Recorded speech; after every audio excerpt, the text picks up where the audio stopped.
You're listening to the Water Cooler Edit with Chris and Rich. Hello everybody and welcome back to another episode of the Water Cooler Edit with mybayut. As always, it's myself, Chris, and I always forget to introduce Rich, and he's sat right here next to me. So I'm easy to forget, it has to be said, no, I Chris, don't think but thank you. Yes, I kind of matched you today. I decided to wear a kind of black Hawaiian shirt, so you didn't feel so left out. Very, very floral.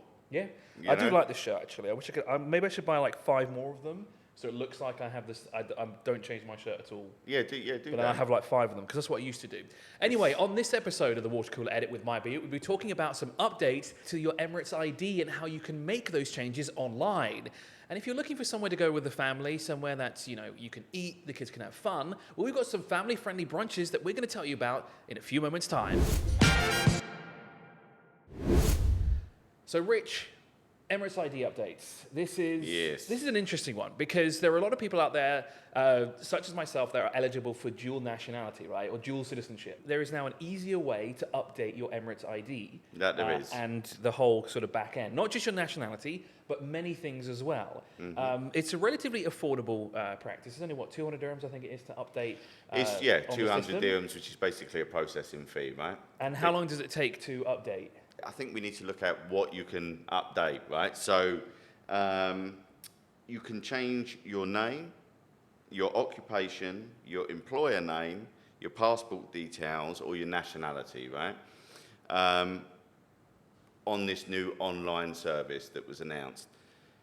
If you make any of those changes, there are some required documents, but if you make any of those changes, and we've got the process outlined on our article on mybayut, but if you make any of those changes, it basically triggers an application for an updated Emirates ID, hence where the 200 dirhams processing fee comes into play, right? So make sure you update them all at the same time because you don't want to have like 7 different requests. You don't want to have a different name and then next week change your nationality to a new passport. Yeah, because those 200 dirhams start stacking up, Exactly. right? You're going to be spending like, 1,400 dirhams on changing Emirates ID. Then you have 7 different cards. Yeah, you have cards all over the place. I guess you wouldn't have an issue when you lose your Emirates ID because you'd have a spare one. But then that spare one would be slightly inaccurate because it wouldn't actually be you anymore, would it? No, it wouldn't because you've changed your name. Yeah, so That's it, be mindful of that. Yeah, this is true. I think it's it's the UAE Federal Authority for Identity, Citizenship, the Customs and Port Security. They oversee all this stuff, right? And you can use their app or website to access the functionality to do this process. And how long did it take to get the process sorted out and then get your Emirates ID? That's a very good question. I would assume it's somewhere like 3 to 5 working days, I think, because an Emirates ID is quite important here. Yeah, I to be honest, I don't know the exact amount of time. It's not in my notes, so that's. But it is on the mybayut blog, so you can check it out there. Read the article, but look, it's not going to be huge amounts of time, right? Because obviously everyone's aware of the importance of your Emirates ID, and also there is something you can do now. There is an e-version of your Emirates ID. We have an article again about this on the blog. There's an e-version of your Emirates ID you can access while you're waiting for the physical card, right? So if people are waiting for any length of time, they can instigate that process so they do have some kind of manifestation of their Emirates ID in the interim. So if you find yourself without your Emirates ID for a while, of course, you can download the application and then you can have a digital version of it. Now, of course, it's not going to work in the card machines when you want to update your bank account, so you just might have to wait a little bit longer for that. However, you can still send them a scanned copy and you should be able to update it. I think this is more in lines of a Know Your Customer, this KYC system that came in a couple of years ago. I know it drove me up the wall. I almost had 3 bank accounts closed because of it. But eventually we started to figure it out because, again, it became more and more common, right? It was very unfamiliar a couple of years ago, but now it's becoming more and more common. So it's kind of like an easy thing to understand. And plus, it gives updates to the relevant authorities that they know that you've changed your nationality, like you got a new passport, or if your name has changed, so they're aware of it as well. Yeah, and also from a time perspective, obviously just being able to access online and do this through an app or just from their website, you can still go to the happiness centres if you want, or one of the branches of this government department. You can still do that if you want to do that, right? But for people who maybe just want to do things a bit quicker and not take that time out to actually go, It's easy. It's easy, right? Makes your life 10 times easier, doesn't it? Yeah, it does. I'm all for that.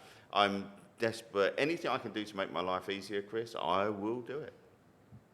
Moving on now to our next subject, which of course is family-friendly brunches. Now, these used to be a big thing. I remember every weekend we'd go for them like clockwork. We'd be hitting them up there, but a lot of them weren't family-friendly. You know, you can't go there with your kids. You know, Yeah. There's a different atmosphere to a lot of these places. However, in recent times, they have expanded. You know, I remember a story from when I was a lot younger. I grew up here, and my mum always reminds me of this place that we used to go to that was just actually down the road from here, where our office is, in Udmatha.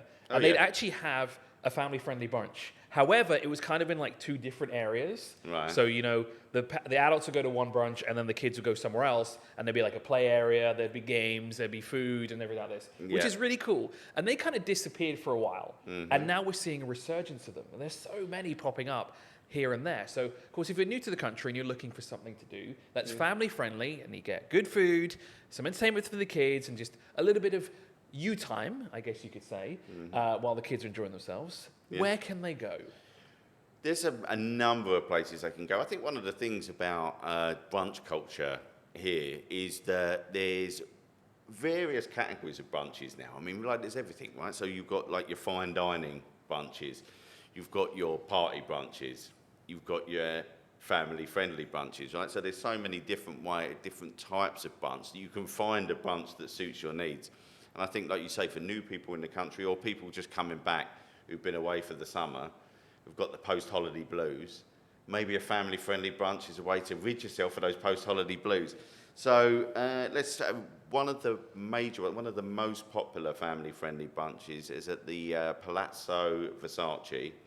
This is the Into the Jungle brunch, right? So jungle themed, funnily enough. So is Mowgli there?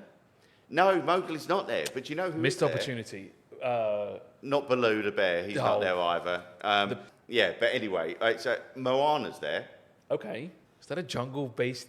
I haven't seen it, so I can't say. I don't know, but she's It's there. more of a tropical island sort of theme. Well, there you go. She's she's come out of the Okay. she's come out off She's the experiencing tropical the island jungle. into the jungle. And what have they got? They've got all the kind of usual stuff: balloon bending, face painting, but they have a roaming giraffe and elephant. Okay. Right. Now, I'm presuming they're not real because you might get a rampaging elephant through the brunch, which would be a little bit unfortunate. This sounds like an enhanced version of the Rainforest Cafe. I think it is a little bit along those lines. It's right? like an extra version of it. Man, that'd be pretty cool to see a giraffe walking around. Mind you, I'd like a real one to walk around. I don't want to... Yeah, I'm not I want a sure. I'm proper not sure giraffe. they're real. I'm not sure they're giving letting the kids ride on the back Shame. of a giraffe, clinging around its neck. But yeah, so you got that. You've got there's dancing monkeys. This is getting better and better now. We've got giraffes, dancing monkeys. Next, you tell me there's an elephant that sticks his trunk through the window and then it steals your food when you're not looking. Yeah, yeah. I mean, I'm still getting over the dancing monkeys, to be honest, in little suits. So we know where you're going for brunch then this They're weekend. sparkly suits. And you know who's there? Dubai legend. Modesh. No, Modesh isn't there. That would be great, actually. Who else is a Dubai legend? Well, I think he's a legend. I'd never seen this guy, but his name crops up quite a lot. Magic Phil. Magic Phil. You must have heard of Magic Phil. Who's Magic Phil? He's the kids' entertainer here. Is He's he? Yeah. And his name is Phil. Yes, Magic Phil, yeah. His name's not just Phil, Chris, it's Magic Phil. So his first name is Magic, last name Phil. Yeah, that's it. Yeah, his surname is Phil, his Okay, first name's cool. Magic, I yeah. remember Modesh. I don't know who this guy is. But Yeah, okay, but no, fine. but he's a very popular I'm too kids old entertainer nowadays. who's been here for a long, long time, as far as I'm aware. And so he's always at this brunch as well. Like I say, there's an enchanted tree that talks to you. This gets crazy and crazy. This Yeah. is sounding more and more like the Rainforest Cafe expanded. The enchanted tree, it tells you what to do with your life. Go to Okay. university. Okay, cool. So I need to go see it, and I need to get some life advice from a tree. Yeah, this is Okay. it. It will tell you, what you should do to make your future the best it can possibly be. That's what Okay. the enchanted tree is all about. And you've got, but look, seriously though, that you get pool access as well. There's a lot of stuff there for the kids. You want prices. Do you want Yes. prices? Because I want to go here now because this sounds absolutely incredible. 0 to 3-year-olds is obviously free of charge, right? Okay. I should say this is a Saturday bunch, by the way. I believe it's 1 till 4 o'clock.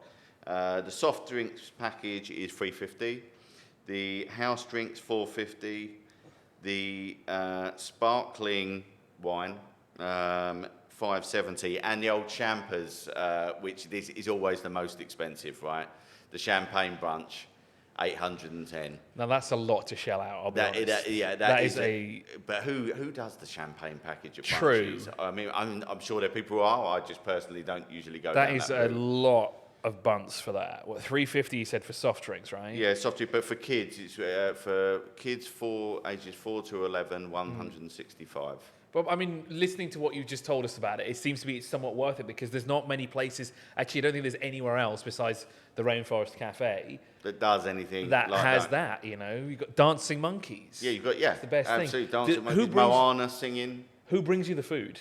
The dancing monkeys? Or does it come on the back of the giraffe? I believe it's penguins that are waiters. You know, like in Mary Poppins, I believe they bring you the food. Do they have 4 names? And do they want to escape Madagascar or something? Is that why they're here? No, they just keep dancing like Happy Feet. That's it. I've never food, seen food goes everywhere. He's No, look. I'm just like a penguin. Can I be a Right. waiter there? Yeah, you can be a waiter there, no Excellent. worries. I want to see the giraffes. And you can meet Magic Phil. Yes. You can both entertain together. Excellent. But yeah, no, look, a really, really popular bunch, supposed to be great. A couple of other ones to touch on quickly. Farriers at the Maydan Hotel, right? That has a superhero bunch. And how much is that going to set us back? Check our article on mybayut. I think it was slightly slightly cheaper. If we go, do we have to dress up like a superhero as well? You can dress up like Do a we today, get and the discounts? kids are encouraged to dress up like the superheroes. No, what if I want to dress up like a raccoon? I don't think anyone's going to stop you. What superhero is it? Oh, Rocket Raccoon. I can't believe it took you that long to figure that out. Ah, yeah. No, I should go as a really obscure one that no one's ever heard of. Right, Like okay. Banana Man. Squirrel Girl. Who's that? This is a Okay. superhero called Squirrel Okay. Girl. You could go as Squirrel Girl.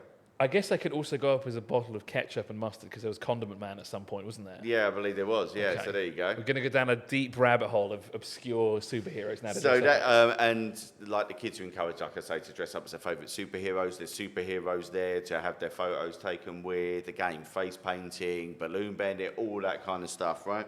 So that's another popular one, and one I went to this weekend. Now I'm a bit torn on this, right? Because I don't know whether it's because we also on the blog on mybayut have an article on party brunches, right? And I think this brunch falls somewhere between family brunch and party brunch, right? And I think maybe it's as the day goes on, it becomes more a party brunch. But I went for the first time on Saturday. This is Claw Barbecue, the all-American brunch. This was at on the Palm, the Hilton on the Palm, right?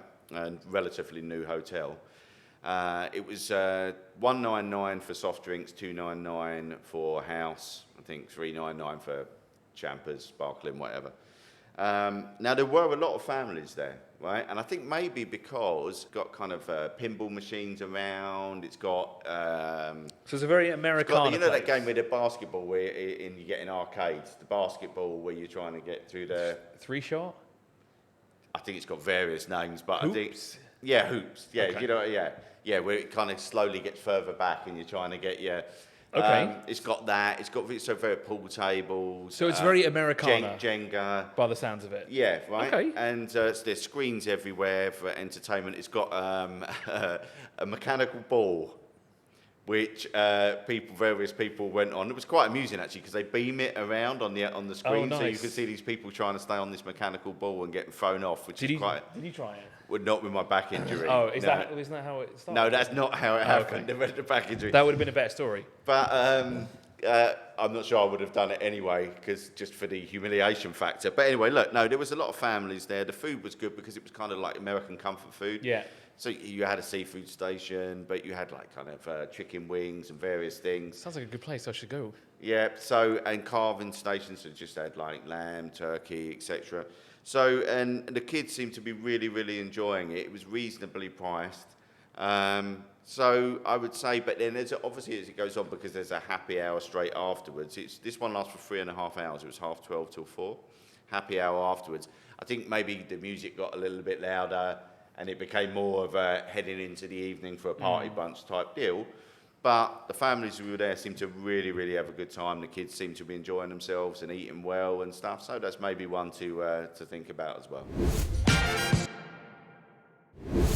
Well, that's it for this episode of the Water Cooler Edit with mybayut. Of course, if you want to learn any more about the topics that we've discussed on this episode, you can, of course, check out the mybayut blog, which is bayut.com/mybayut. And don't forget to tell us in the comment section below, what brunch are you going to go visit? Because I'm thinking maybe that Versace Palazzo one sounds pretty good. Yeah, I want to see those dancing monkeys. You want to say, and the penguin waiters? Yes, because I don't believe a penguin's going to serve us food. What kind of food are they going to What serve can I us say? anyway? You have to go and find out. What if we order seafood? Is it going to steal the food on the way there? Yeah, just don't don't order any fish, because it won't actually make it to the table.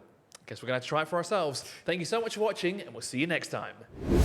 You're listening to the Water Cooler Edit with Chris and Rich.